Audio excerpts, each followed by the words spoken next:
नमस्कार मित्रों, हिंदी कक्षा में आपका स्वागत है। अब हमारा अगला टॉपिक है संधि। तो संधि से रिलेटेड जब जितने भी हम जानकारी लेंगे वो बिल्कुल सटीक और बिल्कुल इजी होगी। मैं आपको बहुत इजी तरीके से संधि के क्वेश्चन सोल्व करना बताऊंगी। चलिए अब चलते हैं अपने टॉपिक पर। दो शब्दों के मेल होने की स्थिति में पहले शब्द का अंतिम वर्ण, दो शब्दों के मेल होने की स्थिति में पहले शब्द का अंतिम वर्ण तथा दूसरे शब्द का पहला वर्ण। बाकी आगे पीछे के शब्दों से, वर्णों से हमको कोई लेना देना नहीं होता। हमें तो पहले शब्द का तो अंतिम और दूसरे का पहला वर्ण जब आपस में मिलते हैं तब एक प्रकार का विकार उत्पन्न होता है। इस विकार को हम क्या कहते हैं? संधि कहते हैं। अब संधि का क्या अर्थ होता है? संधि का अर्थ होता है मेल। संधि का अर्थ क्या होता है? मेल।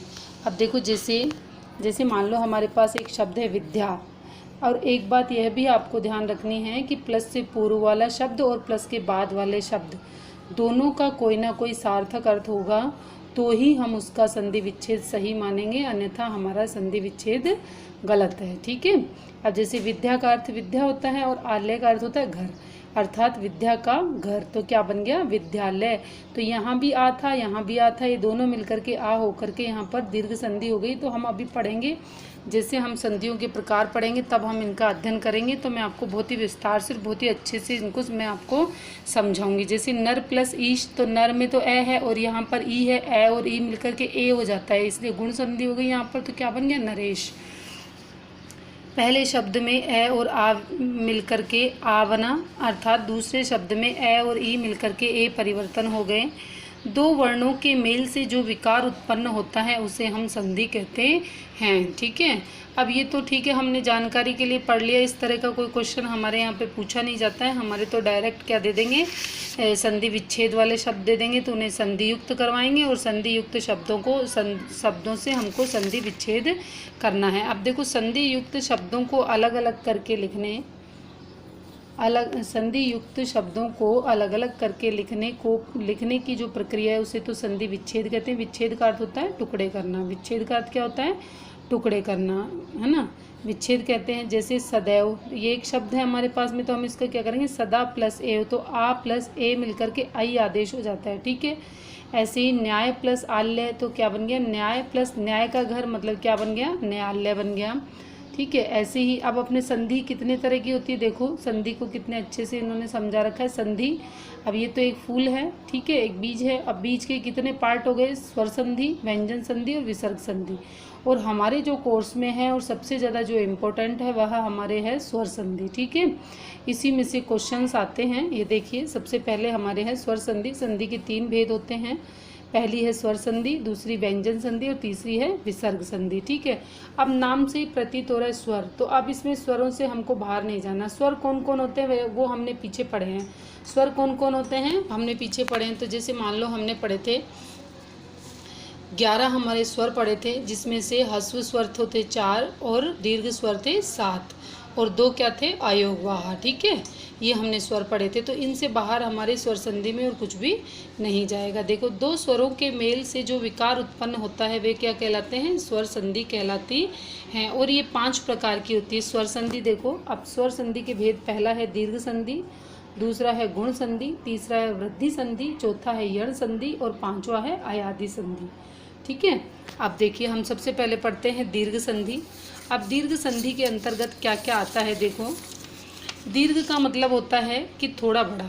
दीर्घ का मतलब क्या होता है? थोड़ा बड़ा, मतलब अपने ही वर्ण का थोड़ा सा बड़ा आदेश हो जाता है। मतलब ये इतने इजी और इतने अच्छी संधि होती हैं कि आप संधि वाले टॉपिक को बहुत अच्छे से कर पाएंगे। देखो, दीर्घ स्वर संधि है ना, ह्रस्व या दीर्घ वर्ण, ह्रस्व या दीर्घ वर्ण ए और ई और ऊ के बाद यदि ह्रस्व दीर्घ ए ई ऊ हो तो दोनों के स्थान पर दीर्घ स्वर हो जाता है, अर्थात समान स्वर होना चाहिए। जैसे मान लो ए है, तो ए के बाद प्लस के बाद भी ए या आ ही होना चाहिए, ए या आ ही होना चाहिए। अब देखो, जैसे हिम, जैसे देखो ए और ए है तो भी आ होगा, ए और आ है तो भी आ होगा, आ और ए है तो भी आ होगा, दोनों तरफ आ है तो भी आ ही होगा। तो देखो, जैसे मान लो हमारे पास में है हिम,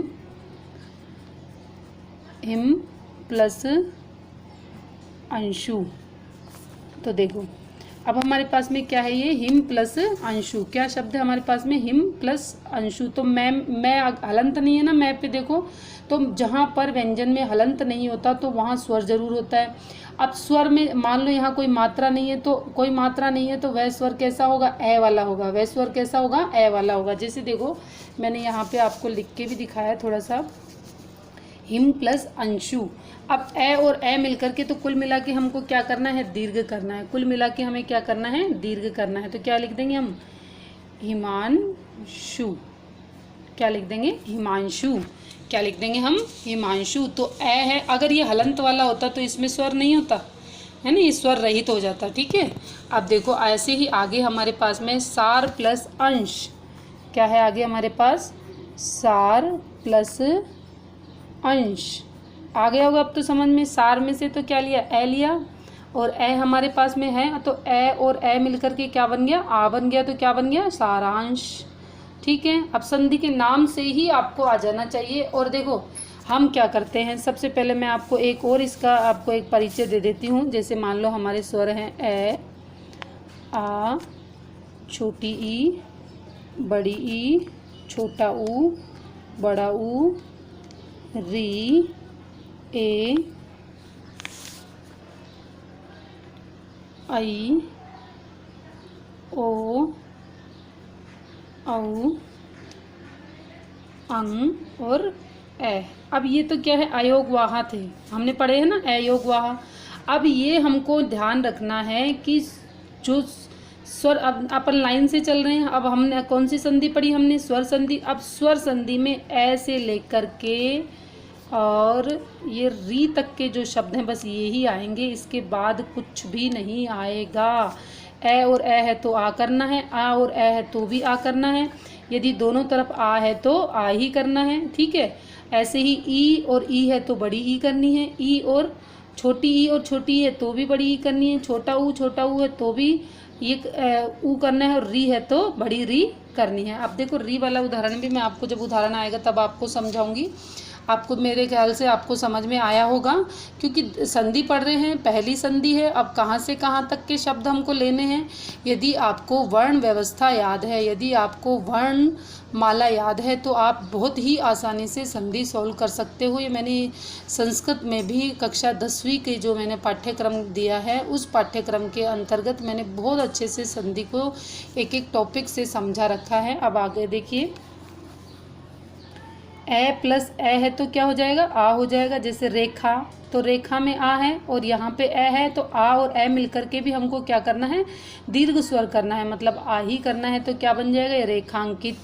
ऐसे ही परीक्षा प्लस अर्थी, तो परीक्षा में क्या है, आ है, यहाँ ए है, तो आ और ए मिलकर के क्या बन गया, आ बन गया। तो क्या बन गया, परीक्षार्थी। ऐसे ही ए प्लस ए है तो आ हो गया। जैसे दया प्लस आनंद, तो क्या बन जाएगा, दयानंद। ऐसे ही महा प्लस आत्मा, तो क्या बन जाएगा, महात्मा।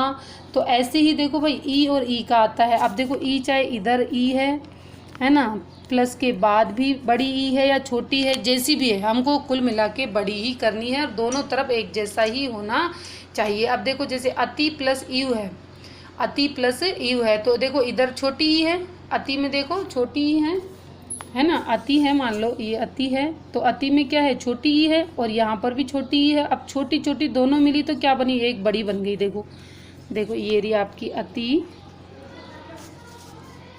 प्लस यू, अति प्लस यू।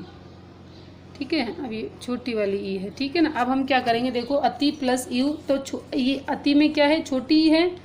ठीक है, अति में छोटी ई है और इसमें क्या है, छोटी है। अब छोटी छोटी मिलकर के क्या बन जाएगी, बड़ी। अब इनकी पहचान ये रखनी है, आपको पहचान भी बता दूंगी, बहुत अच्छे से आप इसके आंसर निकाल लोगे।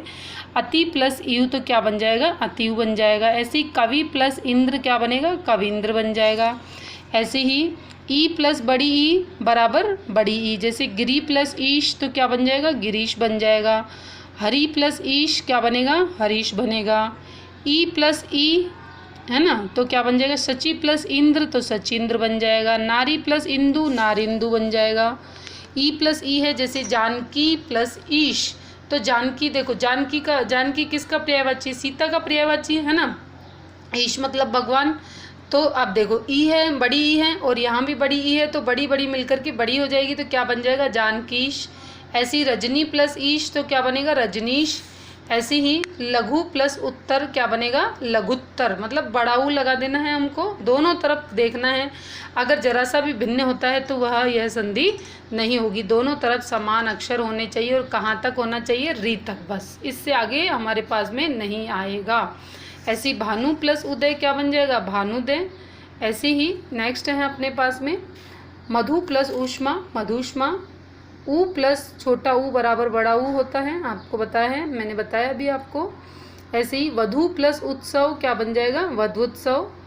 ऐसे ही भू प्लस ऊर्जा, भूर्जा।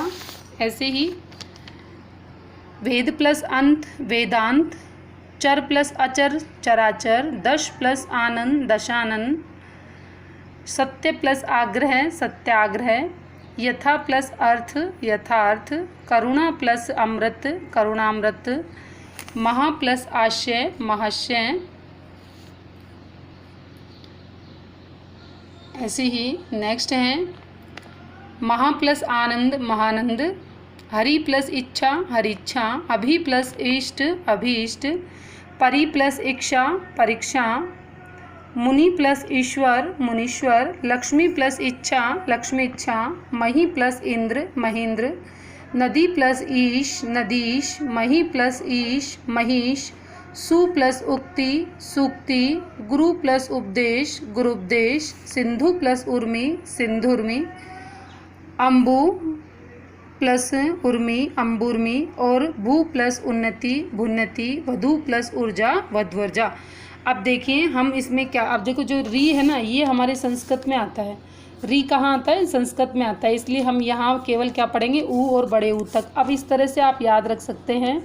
ए और आ, मैं आपको एक ट्रिक बता देती हूँ। ई और बड़ी ई, ऊ और बड़ा ऊ। तो हमको कुल मिला के इसमें क्या करना है, प्लस से पूर्व और प्लस के बाद में चाहे कुछ भी आए तो हमें दीर्घ ही करना है। बड़ी ई और बड़े ऊ की बड़ा ऊ, ठीक है। अब देखो इस तरह से चार्ट आप बना सकते हैं, है ना, याद रखने के लिए।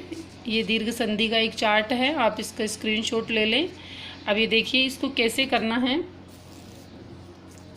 देखो हमको शब्द के मध्य में, मैं आपको इसकी ट्रिक बता देती हूँ कि क्या ट्रिक है। शब्द के मध्य में आपको एक मात्रा मिले, ठीक है।